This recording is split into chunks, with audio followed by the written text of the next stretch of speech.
mais ce calcul n'est exact qu'à la condition d'imaginer une nation isolée.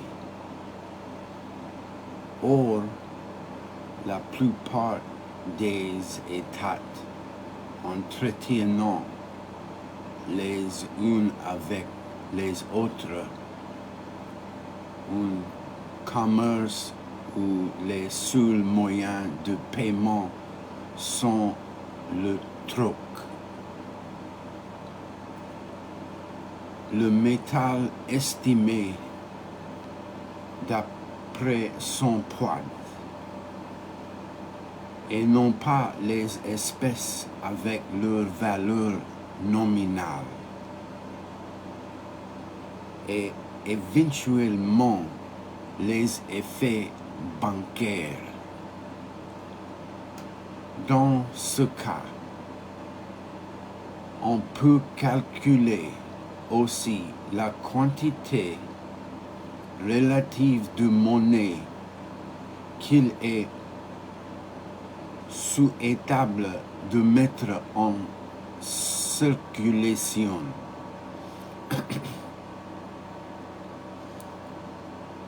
Toutefois, cette estimation ne doit pas prendre pour référence la production foncière, mais un certain rapport des salaires et des prix avec ceux qui sont pratiqués dans les pays étrangers. En effet, dans une contrée où les prix sont relativement peu élevés, à raison d'une faible quantité de monnaie, l'argent étranger est attiré par de larges possibilités d'achat. La quantité de métal se croît. L'État, comme on dit, devient riche et puissant. Il peut entretenir une flotte et une armée, achever des conquêtes, s'enrichir encore. La quantité d'espèces en circulation fait monter les prix, tout en donnant aux particuliers la faculté d'acheter à l'étranger, là où les prix sont inférieurs. Peu à peu, le métal disparaît et l'État de nouveau s'appauvrit.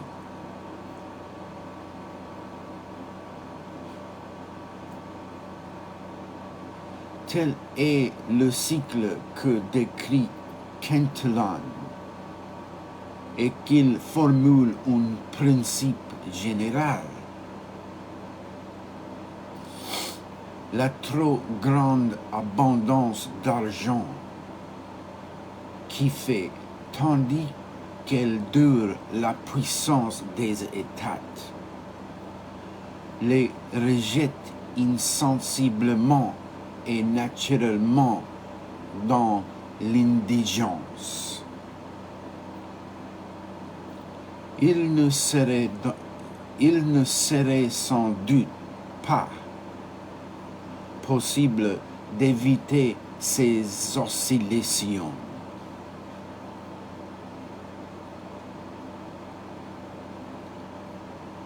S'il n'existait dans l'ordre des choses une tendance inverse qui aggrave sans cesse la misère des nations déjà pauvres et accroît au contraire la prospérité des États riches.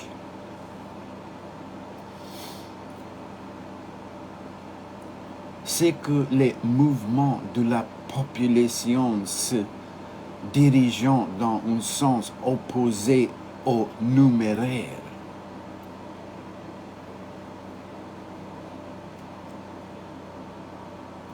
Celui-ci va des États prospères aux régions de bas prix. Les hommes, eux, sont attirés vers le salaire élevé, donc vers les pays qui disposant d'un numéraire abondant. Les pays pauvres ont donc tendance à se dépeupler. L'agriculture et l'industrie s'y détériorant et la misère augmente. Dans les pays riches, au contraire, l'afflux de la main-d'œuvre permet d'exploiter de nouvelles richesses, dont la vente accroît en proportion la quantité de métal qui circule. La politique doit donc chercher à composer ces deux mouvements inverses de la population et du numéraire. Il faut que le nombre des habitants croît peu à peu, mais sans arrêt, pour que les manufacteurs puissent trouver une main-d'œuvre toujours abondante. Alors les salaires n'augmenteront pas plus vite que les richesses, ni les prix avec eux, et la balance commerciale pourra rester favorable. On reconnaît là le fondement des thèses populationnistes.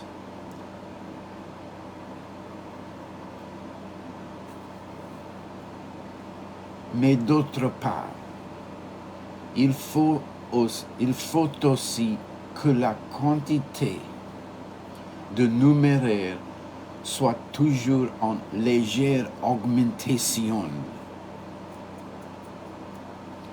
seulement pour que les productions de la terre ou de l'industrie soient bien rétribuées, pour que les salaires soient suffisants, pour que la population ne soit pas misérable au milieu des richesses qu'elle fait naître. De là toutes les mesures pour favoriser le commerce extérieur et maintenir une balance positive.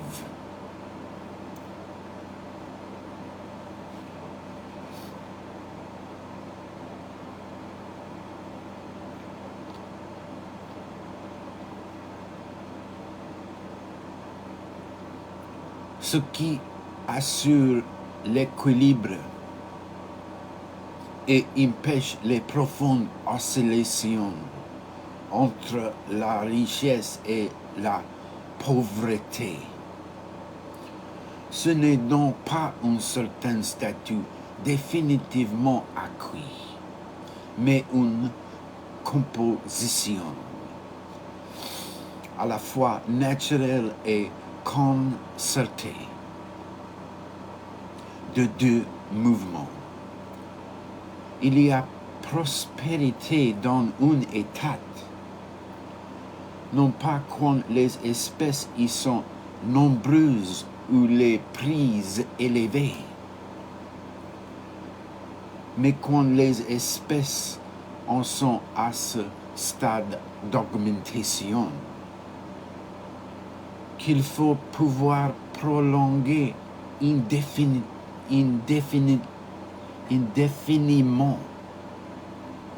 qui permettent de soutenir les salaires sans augmenter encore les prix. Alors la population croît régulièrement.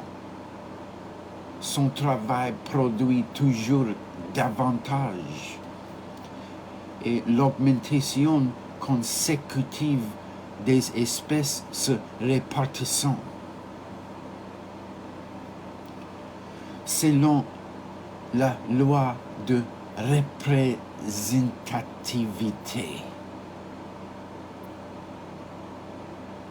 entre des richesses peu nombreuses, les prix n'augmentant pas par rapport à ceux qui sont pratiqués à l'étranger. C'est seulement entre l'accroissement de la quantité d'or et la hausse des prix que l'accroissement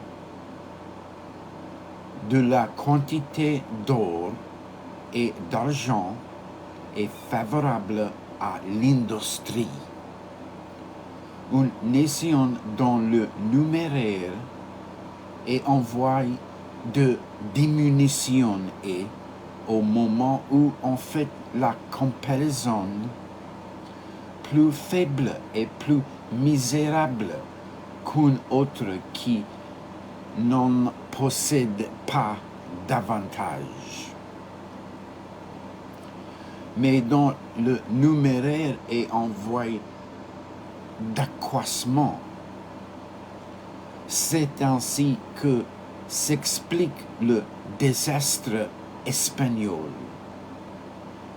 La possession des mines, en effet, avait augmenté massivement le numéraire. Et par voie de conséquence, les prix, sans que l'industrie, l'agriculture et la population ayant eu le temps, entre cause et effet, de se développer en proportion. Il était fatal que l'or américain se répande sur l'Europe et achète des denrées. Il fasse croître les manufactures et enrichissent les fermes, laissant l'Espagne plus misérable qu'elle n'avait jamais été. L'Angleterre, en revanche, si elle a attiré le métal, ce fut toujours pour en faire profiter le travail, en le seul luxe de ses habitants, c'est-à-dire pour accroître, avant toute hausse des prix, le nombre de ses ouvriers et la quantité de ses produits. De telles analyses sont importantes parce qu'elles introduisent la notion de progrès dans l'ordre de l'activité humaine,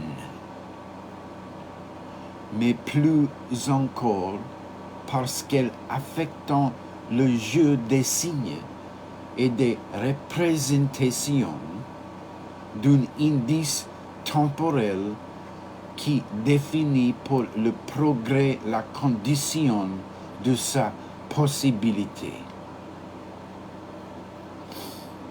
Indice qu'on ne trouve dans aucune autre région de la théorie de l'ordre, La monnaie, en effet, telle que la conçoit la pensée classique, ne peut pas représenter la richesse sans que ce pouvoir ne se trouve de l'intérieur, modifié par le temps. Soit qu'un cycle spontané augmente après l'avoir diminué sa capacité de représenter les richesses, soit qu'une politique maintienne, à coup d'efforts concertés, la constance de sa représentativité. Dans l'ordre de l'histoire naturelle, les caractères, les faisceaux d'identité choisis pour représenter et distinguer plusieurs espèces ou plusieurs genres, se logeant à l'intérieur de l'espace continu de la nature qu'ils découpent en un tableau taxonomique. Le temps n'intervenait que de l'extérieur pour bouleverser la continuité des plus petites différences et les disperser selon les lieux déchiquetés de la géographie.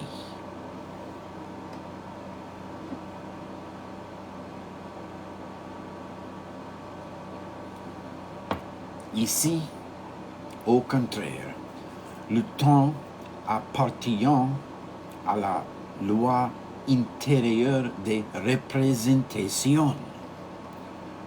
Il fait corps avec elle.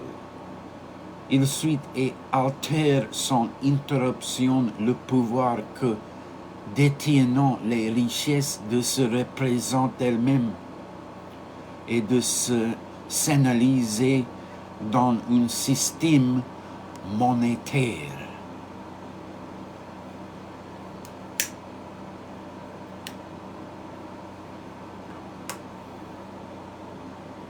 Là où l'histoire naturelle découvrait des plages d'identité séparées par des différences,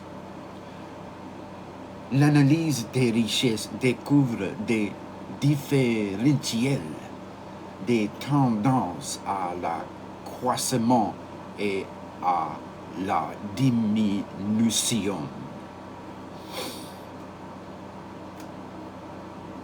Cette fonction du temps dans la richesse, des tendances à l'accroissement et à la diminution.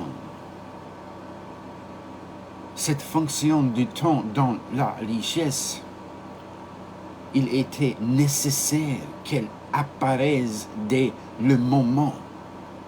C'était à la fin du XVIIe siècle, où la monnaie était définie comme gage et assimilée au crédit. Il fallait bien alors que la durée de la créance, la rapidité avec laquelle elle venait à échoir, le nombre de mains entre lesquelles elle passait pendant un temps donné, devenant des variables caractéristiques de son pouvoir représentatif.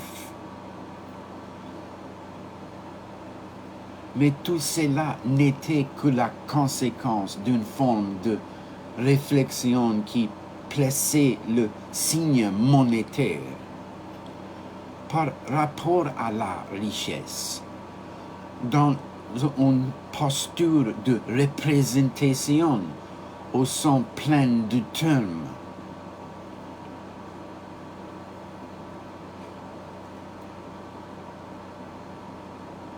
C'est par conséquent le même réseau archéologique qui soutient dans l'analyse des richesses, la théorie de la monnaie représentation et dans l'histoire naturelle, la théorie du caractère représentation.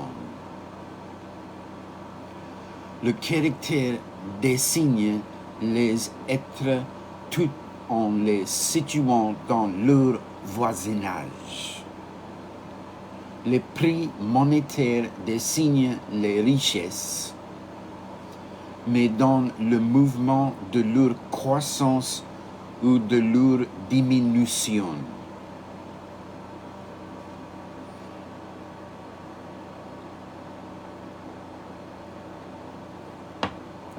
Part 5.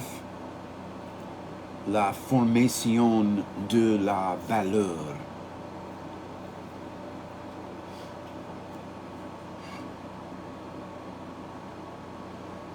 La théorie de la monnaie et du commerce répond à la question: comment, dans le mouvement des échanges, les prix pouvant-ils caractériser les choses? Comment la monnaie peut-elle établir entre les richesses un système de signes et de désignation? La théorie de la valeur répond à une question qui croise celle-ci. Interrogeant comme en profondeur et à la verticale la plage horizontale où les échanges s'accomplissent indéfiniment.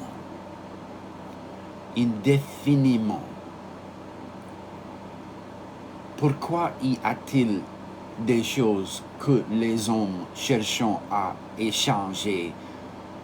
Pourquoi les uns valent-elles plus que les autres? Pourquoi certaines qui sont inutiles ont-elles une valeur élevée, alors que d'autres indispensables sont de valeur nulle? Il ne s'agit donc plus de savoir selon quel mécanisme les richesses pouvant se représenter entre elles.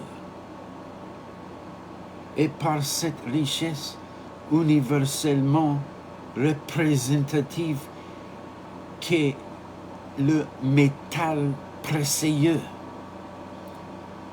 Mais pourquoi les objets du désir et du besoin ont à être représentés? Comment on pose la valeur d'une chose et pourquoi on peut affirmer qu'elle vaut tant ou tant?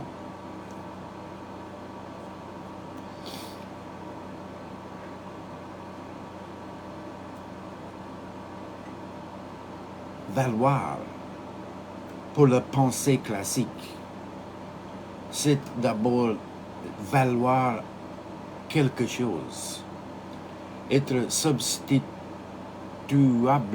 à cette chose dans un processus d'échange. La monnaie n'a été inventée. Les prix ne sont fixés et ne se modifiant que dans la mesure où cet échange existe.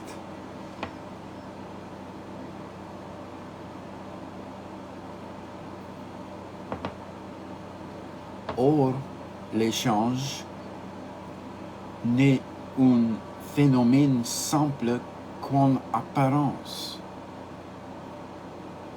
En effet, on échange dans le troc que si chacun des deux partenaires reconnaît une valeur à ce que détient l'autre. En un sens, il faut donc que ces choses échangeables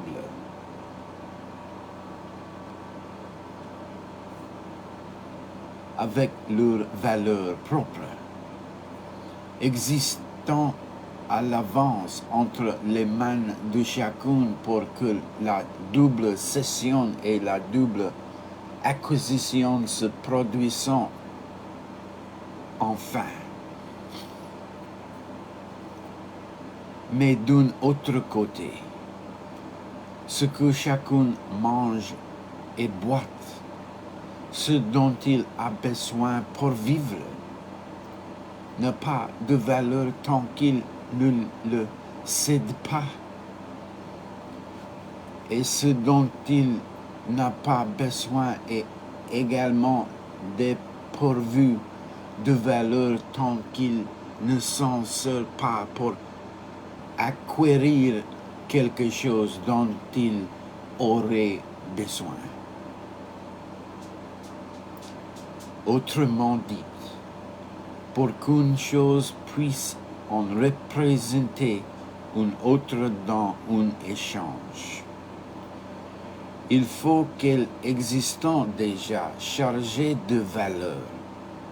Et pourtant, la valeur n'existe qu'à l'intérieur de la représentation actuelle ou possible, c'est-à-dire à l'intérieur de l'échange ou de l'échangeabilité de la deux possibilités simultanées de lecteurs. L'une analyse la valeur dans l'acte même de l'échange, au point de croissement de données et de reçus. L'autre l'analyse comme antérieure à l'échange et comme condition première pour qu'il puisse avoir lieu. Ces deux lectures correspondants. La première a une analyse qui place et enferme toute l'essence du langage à l'intérieur de la proposition. L'autre a une analyse qui découvre cette même essence du langage du côté des désignations primitives, langage d'action ou racine.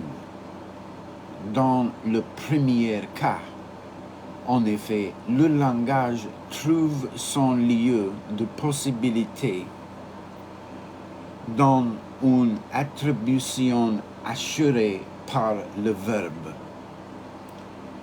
c'est-à-dire par cet élément de langage en retraite de tous les mots mais qui les rapportent les uns aux autres.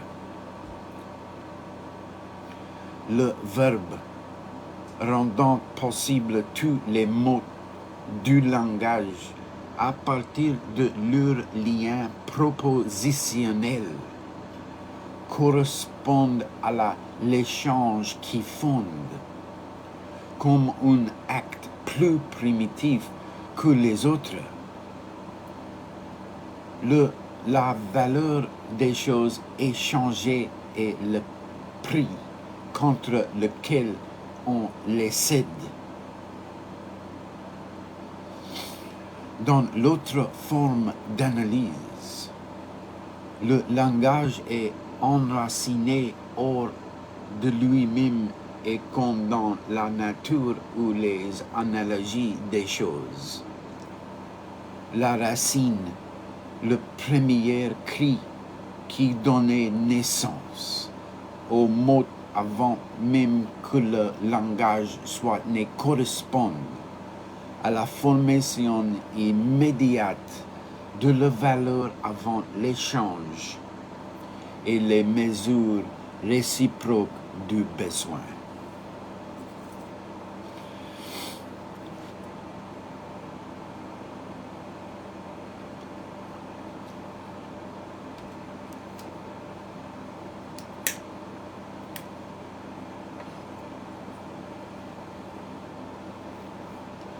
Mais pour la grammaire, c'est deux formes d'analyse. À partir de la proposition ou à partir des racines, sont parfaitement distinctes parce qu'elles ont affaire au langage, c'est-à-dire à un système de représentation qui est chargé à la fois de désigner et de juger, ou encore qui a rapport à la fois à un objet et à une vérité. Dans l'ordre de l'économie, cette distinction n'existe pas, car pour le désir, le rapport à son objet et l'affirmation qu'il est désirable ne font qu'une seule et même chose.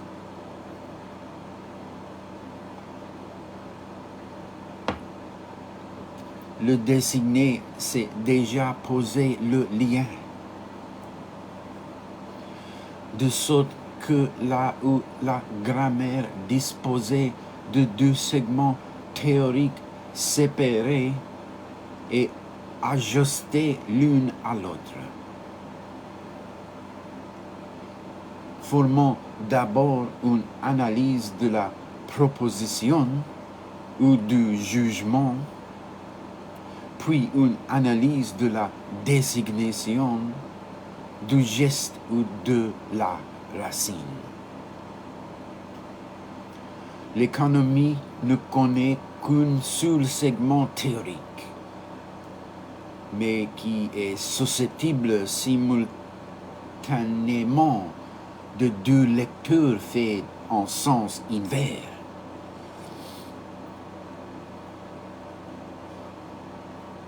L'une analyse la valeur à partir de l'échange des objets de besoin, des objets utiles.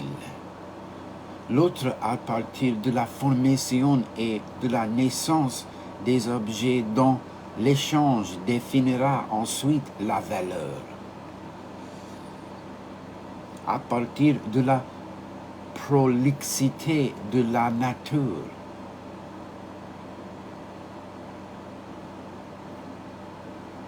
on reconnaît entre ces deux lectures possibles un point de récit qui nous est familier. Il sépare ce qu'on appelle la théorie psychologique de Condillac, de Galliani, de Graslin, de celle des physiocrates, avec Quesnay et son école.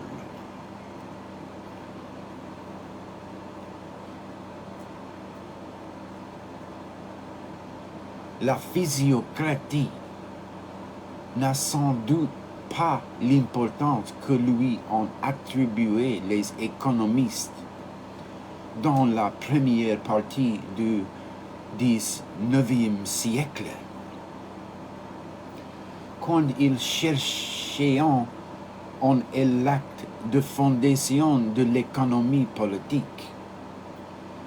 Mais il serait aussi vain sans doute de prêter le même rôle, comme l'ont fait les marginalistes à l'école psychologique, entre ces deux modes d'analyse.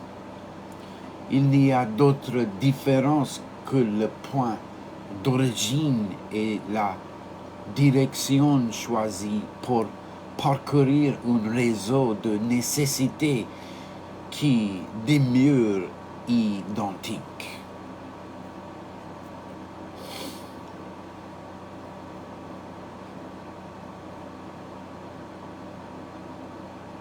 Pour qu'il y ait valeur et richesse, il faut, disons les physiocrates, qu'un échange soit possible, c'est-à-dire que l'on est à sa disposition en superflu dans l'autre, se trouve avoir besoin.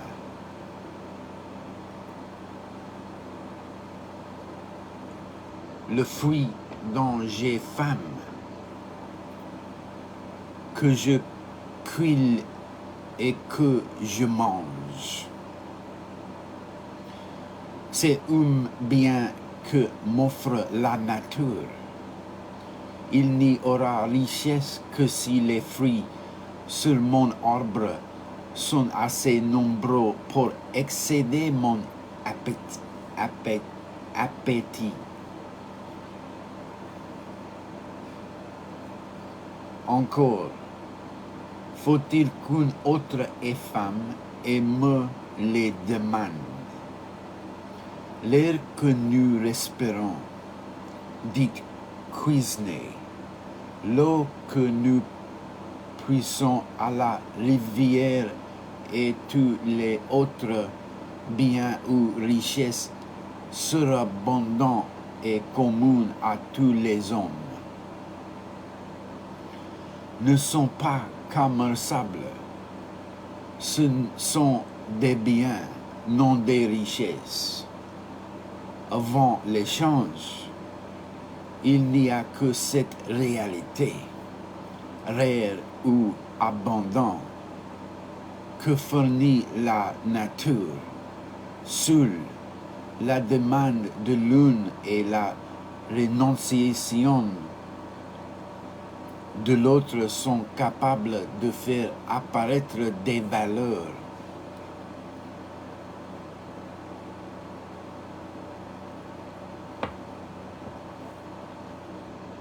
Or, les échanges ont précisément pour fin de répartir les excédents de manière qu'ils soient distribués à ceux à qui ils font défaut.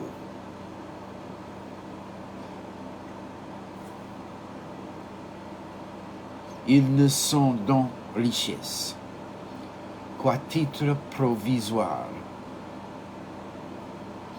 pendant le temps où présents chez les unes et absents chez les autres. Ils commençant et accomplissant les trajets qui les amenant chez les consommateurs les restituera à leur nature primitive du bien. Le but de l'échange, dit Mercier de la Rivière, et la jouissance, la consommation, de sorte que le commerce peut être défini sommairement.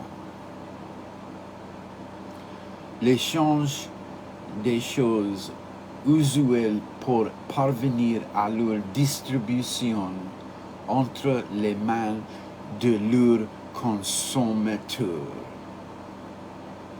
Or, cette constitution de la valeur par le commerce ne peut pas se faire sans une soustraction de biens. En effet, le commerce transporte les choses, entraîne des frais de voiturage, de conservation, de transformation, de mise en vente. Bref, il en coûte une certaine consommation de biens pour que les biens eux-mêmes soient transformés en richesse. Le seul commerce qui ne coûterait rien serait le truc pur et simple. Les biens n'y sont richesse et valeur que le temps d'un éclair, pendant l'instant de l'échange. Si l'échange pouvait être fait immédiatement et sans frais, il ne pourrait être que plus avantageux aux deux échangeurs. Aussi, se trompe-t-on bien lourdement quand on prend pour le commerce même les opérations intermédiaires qui servent à faire le commerce. Les physiocrates ne sont donnant que la réalité matérielle des biens. Et la formation de la valeur dans l'échange devient alors coûteuse et s'inscrit en déduction des biens existants. Former de la valeur, ce n'est donc pas satisfaire des besoins plus nombreux, c'est sacrifier des biens pour en échanger d'autres, les valeurs formant le négatif des biens.